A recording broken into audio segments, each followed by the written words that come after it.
sebelum kamu menerima ini, kamu percaya nggak bahwa Pemkab ini menyediakan beasiswa? Awalnya nggak percaya.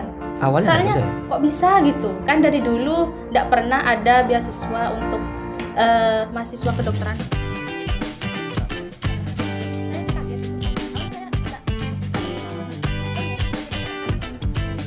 Jadi teman-teman, sahabat podcast mahasiswa, hari ini saya mengundang Aulia Febrina Maharani.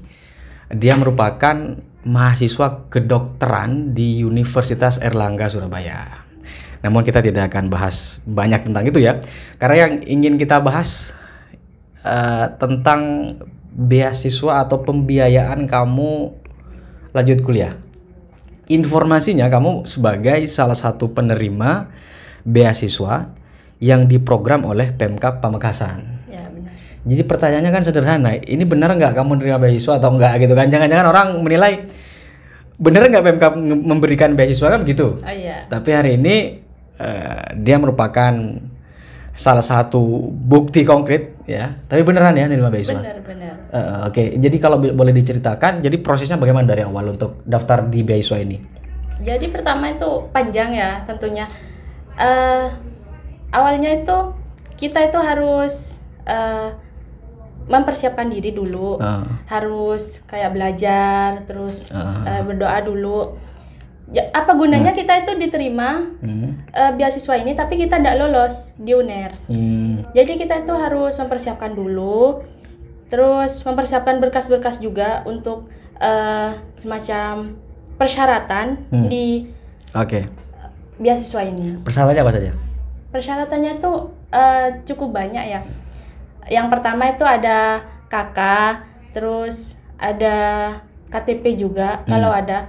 Terus yang paling penting itu kayak surat keterangan bahwa kita itu sudah mendaftar di UNAIR gitu. Itu kemudian disetorkan kepada Dinas Pendidikan. Dinas Pendidikan Kabupaten Pamekasan. Iya. Jadi kamu sudah harus menunjukkan keterangan bahwa kamu sudah mendaftar di UNER. Iya. Kemudian diserahkan ke Dinas Pendidikan. Iya. Setelah itu setelah disetorkan itu akan dikirimkan kepada Bapak Bupati. Nah, setelah diseleksi nanti akan diumumkan siapa saja yang berhak menerima beasiswa ini. Setelah itu kita itu mengikuti ujian yang diadakan oleh Universitas Airlangga seperti itu. di Pemkab kamu nggak diuji apapun? Enggak, Sama sekali? sama sekali. Jadi setelah nyetor berkas itu kamu ikut ujian ke UNER? Ya. Berapa orang waktu itu yang daftar ke Pemkab? Kalau tidak Setahu salah kamu? lumayan banyak, sekitar 10 lebih. 10 orang lebih ya? Iya. Namun yang diterima Yang diterima itu 4 orang? ya oleh Empat orang. Universitas Airlangga. Jadi di Pemkab tidak dites? Enggak. Baru syaratnya ketika diterima di UNER kamu dianggap lolos? Ya, tapi oleh pemerintah sendiri itu akan diseleksi walaupun kita tidak berpartisipasi secara langsung gitu ya. Pemerintah ini tentunya akan melihat siapa sih yang berhak, siapa sih yang pantas menerima dari beasiswa ini walaupun secara wawancara tidak ada seperti itu. Wawancara tidak ada. Jadi diseleksi artinya Pemkab akan menyeleksi oh ini orangnya siapa gitu ya. Iya. Kamu pernah didatangi oleh tim Pemkab Pamekasan ke rumahnya? Enggak. Terus kamu diseleksi bagaimana oleh Pemkab? Artinya kenapa Pemkab kemudian ini kan pertanyaan dasar. Kenapa kemudian Pemkab merasa kamu berhak gitu kan? Jadi kan kata kamu tadi diseleksi dulu. Iya. Kamu diseleksi apanya waktu itu? Waktu itu mungkin dari kakak ya. Kakak itu hanya terdiri dari ibu, saya dan juga kakak saya. Jadi bapak ada. Cuman beda kakak. Beda. Kemudian setelah itu diumumkan. diumumkan. Kamu keluarnya pengumuman ini apakah UNER dulu apa Pemkab dulu? Pemkab dulu. Sebelum ikut tes di UNER kamu sudah diumumkan? Iya. Ada berapa orang itu waktu itu? Untuk pengumumannya itu semuanya itu diterima Oke. Pamekasan. Artinya Pemkab menerima bahwa kamu calon penerima beasiswa. Iya. Sudah diterima semua. Iya. Namun ternyata ketika nyampe ngetes ke UNER, Iya. ada yang nggak lolos, nggak diterima juga. Jadi penentunya UNER dong. Iya. Gitu. Dan yang dijamin Pemkab itu apa? Yang dijamin itu semua biaya pendidikan. Untuk biaya kehidupan itu masih belum diomongkan kembali. SPP-mu berapa? Untuk SPP yang mandiri, ini saya kan awalnya mandiri reguler, tapi dikonversi menjadi mandiri kemitraan. Menjadi mandiri kemitraan. Nah, itu berapa SPP-nya? Kalau andaikan tidak dibayarkan Pemkab, kamu harus membayar SPP berapa? Kalau SPP ya itu 15 juta tiap semesternya. Tiap semester? Iya, itu beda sama uang gedung atau SPI-nya. SPI-nya berapa? SPI-nya itu kalau yang reguler itu minimal 99 juta. Kalau untuk yang kemandirian ini, yang mandiri kemitraan maksud saya itu 300 juta? Iya.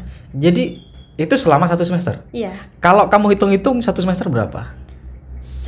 Itu yang uang gedung itu hanya awal. Oh, uang gedung hanya awal sampai lulus? Iya. Sekitar 300 juta. Kemudian uang semester 15 juta. Tidak ada uang lain? Tidak ada. Oke, berarti 315 juta. Iya. Tapi kamu tidak membayar sama sekali karena ditanggung oleh oleh Pemkab begitu. Nah, menerima beasiswa ini gimana rasanya? Tentunya bahagia ya, bahagia sekali. Tapi di balik kebahagiaan itu saya jadi paham saya tuh punya tanggung jawab yang besar pada pemerintah Kabupaten Pamekasan. Jadi selain bangga, senang, saya juga harus sadar bahwa saya tuh punya tanggung jawab yang besar seperti itu. Tanggung jawab seperti apa nanti? Yang terbayang lah dalam pikiran kamu nanti tanggung jawab seperti apa? Tanggung jawabnya tentu akan mengabdi pada Pamekasan. Tapi itu bukan jadi hambatan karena alhamdulillah saya bersyukur sekali karena saya tuh asalnya memang dari Pamekasan. Jadi saya alhamdulillah dapat mengabdi pada tempat saya sendiri seperti itu. Tempat kamu lahir begitu ya? Kalau lahir bukan di sini. Bukan di Pamekasan lahirnya, di mana? Di Jember. Tapi KTP-nya? KTP Pamekasan. KTP Pamekasan. Besar di Pamekasan. SD-nya di Pamekasan. Iya. SMP sampai SMA di Pamekasan. Dan itu bukan beban toh? Enggak. Jadi akhirnya nanti akan mengabdi kepada Pamekasan. Nah, apa yang menjadi arahan Pemkab nanti ketika kamu sudah menerima? Ini kan sudah lolos ya. Dan pastinya kamu sekarang sudah jadi mahasiswa kedokteran. Beberapa tahun ke depan akan lolos.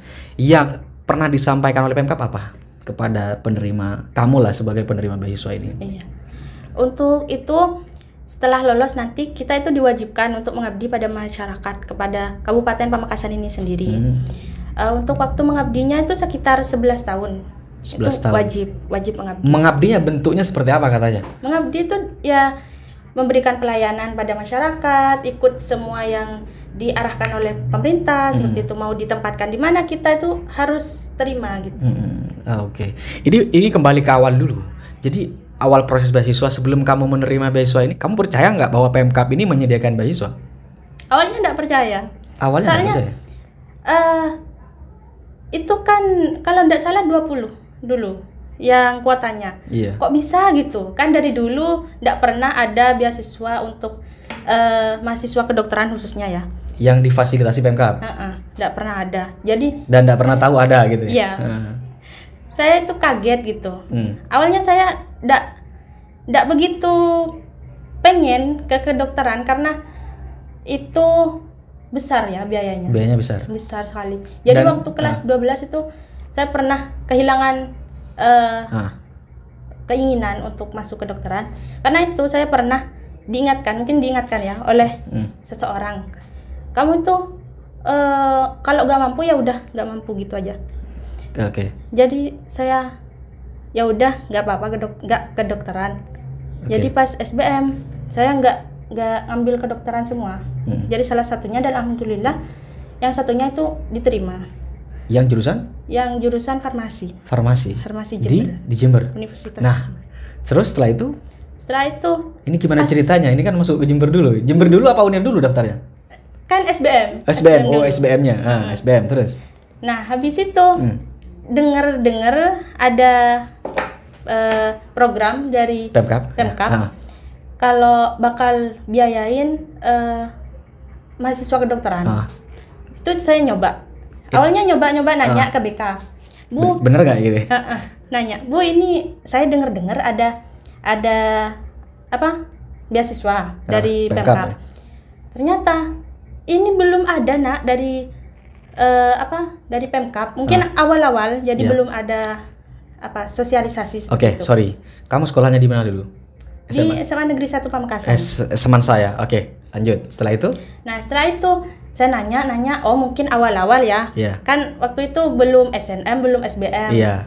Nah, saya nanya langsung ke bagian Dinas Pendidikan Iya. di salah satu sana.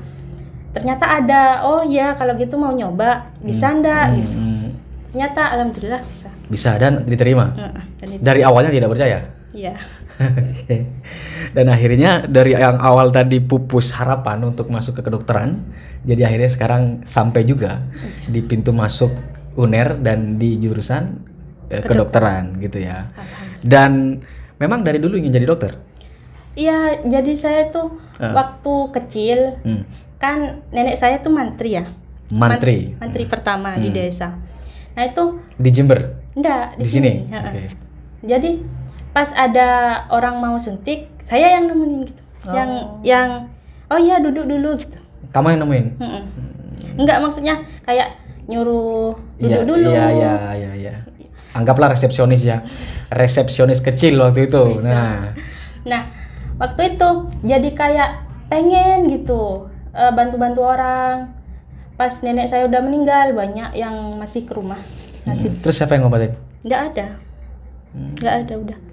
Jadi saya tuh pengen jadi pengganti Mbah, mau memajukan kesehatan di sana. Dan akhirnya sukalah kepada kedokteran. Iya. Itu dimulai berarti sejak kecil berarti? Insya Allah. Nah, nyampe SMA ternyata ada yang bikin kandas ya. Kalau kamu udah nggak mampu ya udah nggak usah, gitu kan? Nggak usah. Dan ternyata ada peluang di situ dan diambil dan diterima. Dan sekarang sudah semester 1 baru semester 1. Jadi masuk pertama tanggal berapa? Bulan apa? Masuk pertama di UNER? Masuk pertama itu kalau nggak salah sekitar Agustus September. Dan sampai hari ini belum nyentuh gedung UNER? Belum sama sekali. Masih online? Meskipun kan dulu ikut ujian ya. Ujiannya itu bukan di kampus A, bukan di kampus kedokteran, tapi di kampus B. Jadi saya belum pernah menginjakkan kaki di kampus saya sendiri. Di UNER? Hingga saat ini. Oke. Nah, ini bicara beasiswa tadi. Jadi yang dibiayai adalah SPP sampai lulus ya? Iya. Kemudian juga uang gedung sudah ditanggung Pemkab? Sudah. Kemudian biaya yang keluar apa? Nanti kira-kira yang memang disiapkan kamu dan keluarga nanti ketika misal nanti pelaksanaan kuliahnya offline? Oh iya. Kalau biaya pribadi ya, itu mungkin kayak kos, terus kayak buku-buku, kayak yang menunjang buat pembelajaran online ini kayak laptop. Karena laptop saya tuh nggak mendukung banget buat Zoom. Jadi alhamdulillah dapat rezeki seperti itu. Terus ya mungkin itu seperti biaya hidup nanti di Surabaya. Biaya hidup ya. Nah, jadi suara hati kamu mengatakan apa ketika kamu dalam hati terdalam kamu ketika kamu menerima beasiswa ini, apa yang ingin kamu sampaikan kepada khalayak lah terkait ini gitu? Yang pertama itu tentu buat pemerintah ya, khususnya Bapak Bupati. Saya sangat berterima kasih kepada Bapak Bupati karena dengan adanya beasiswa ini saya dapat melanjutkan cita-cita saya yang sempat tertunda tadi waktu kelas 12. Alhamdulillah saya dapat melanjutkannya. Jadi saya sangat berterima kasih kepada Bapak Bupati dan juga segenap pemerintah Kabupaten Pamekasan seperti itu. Dan untuk masyarakat, saya akan berusaha sebaik mungkin kepada masyarakat agar dapat menjadi dokter yang bermanfaat tentunya ya bagi pemerintah Kabupaten Pamekasan dan masyarakat luas. Nah, ini ngomong-ngomong lagi. Jadi penerima beasiswa ini kategorinya adalah berprestasi, ya kan? Jadi kamu di sekolah dulu prestasi apa yang dicapai? Nah, kayak pertanyaan dasarnya begitu kan? Nah, gitu. Jadi artinya kamu ranking dulu? Alhamdulillah ranking 5 besar di sekolah. 5 besar. Bukan di kelas. Di kelas, ya. Iya. Untuk prestasi saya itu dapat lomba itu ya, pertolongan pertama. Alhamdulillah jadi komandan waktu itu. Komandan di IAIN Madura. Dan komandan P3K? PP? Iya. Pertolongan pertama? Iya. Dan alhamdulillah dapat juara 1 waktu itu. Dan untuk yang akademik saya tuh dapat medali perunggu di Waktu itu kan saya ikutnya waktu pandemi ya, jadi online. Waktu lomba yang diadakan di Medan, saya dapat 2 kali.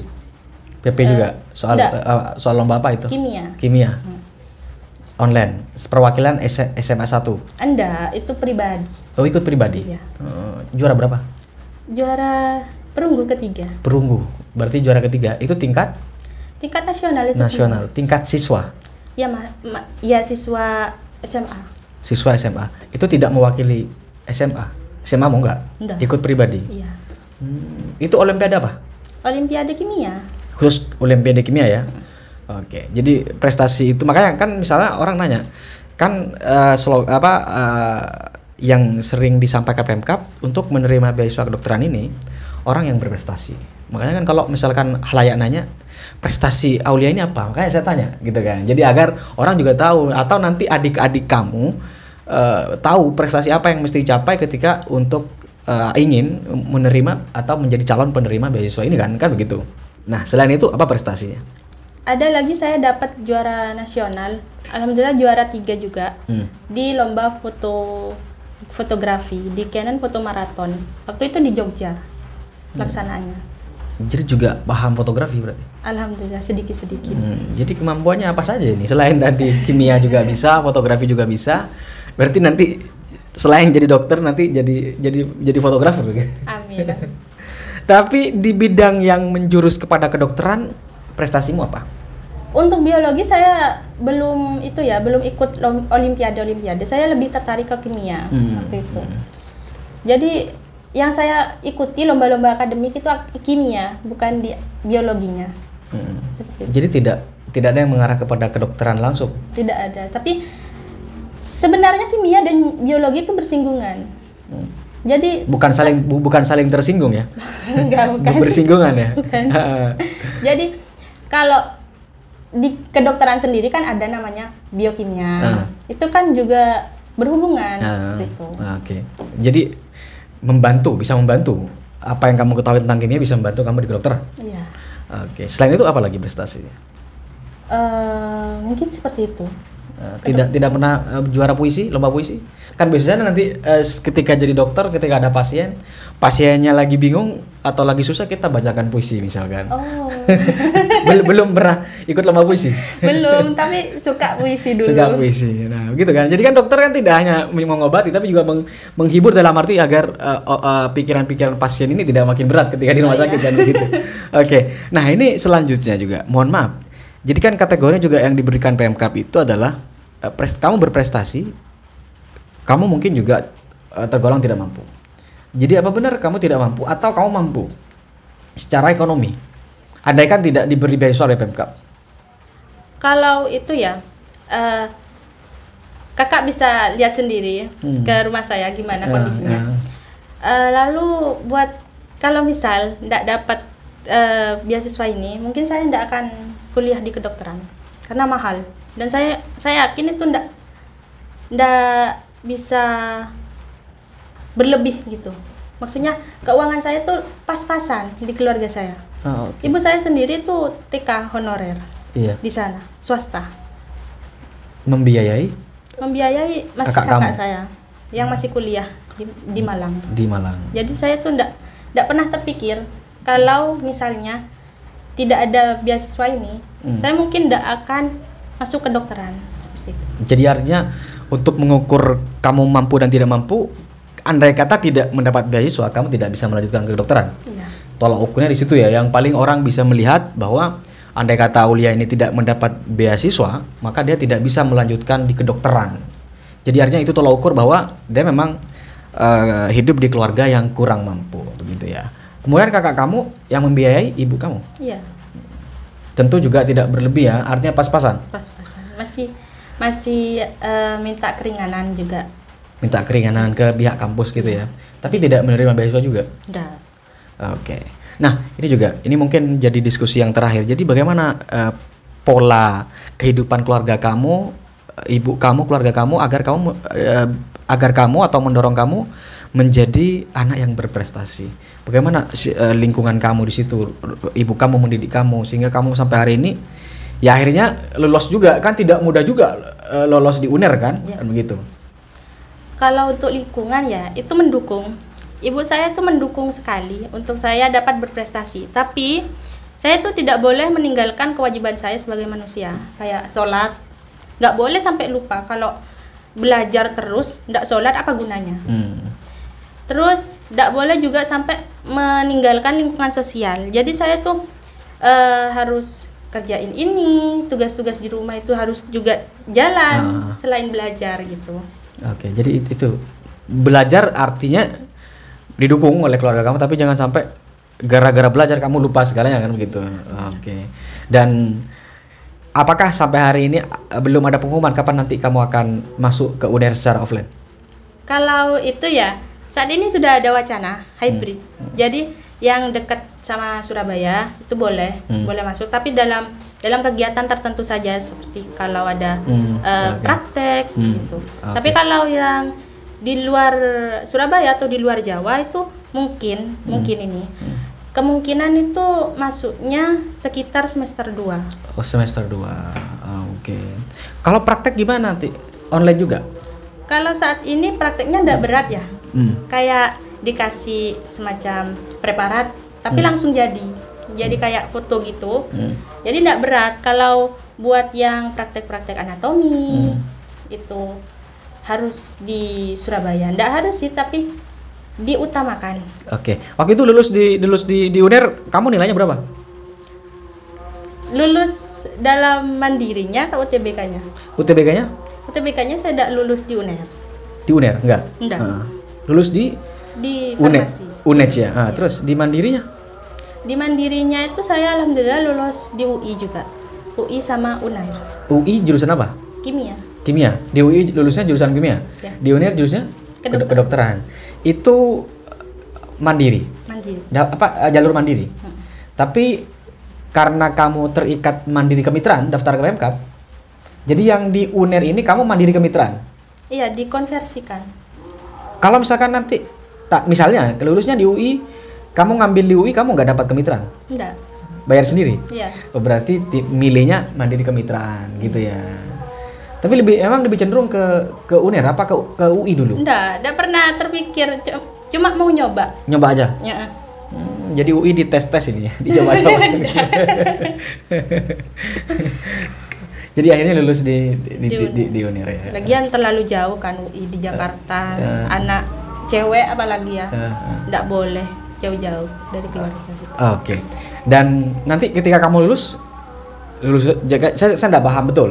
Jadi kamu jurusan di kedokteran. Kalau saya jurusan bahasa Inggris, pendidikan bahasa Inggris, lulus potensinya jadi guru.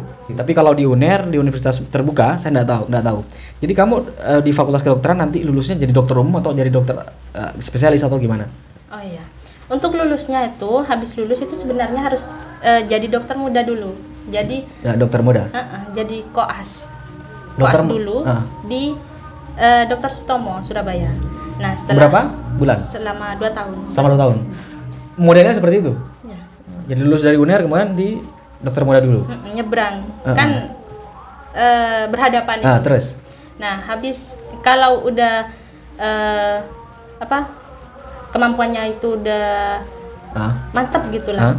Itu baru nanti diizinkan untuk lulus dari koas itu. Nah, habis dari koas itu udah bisa jadi dokter.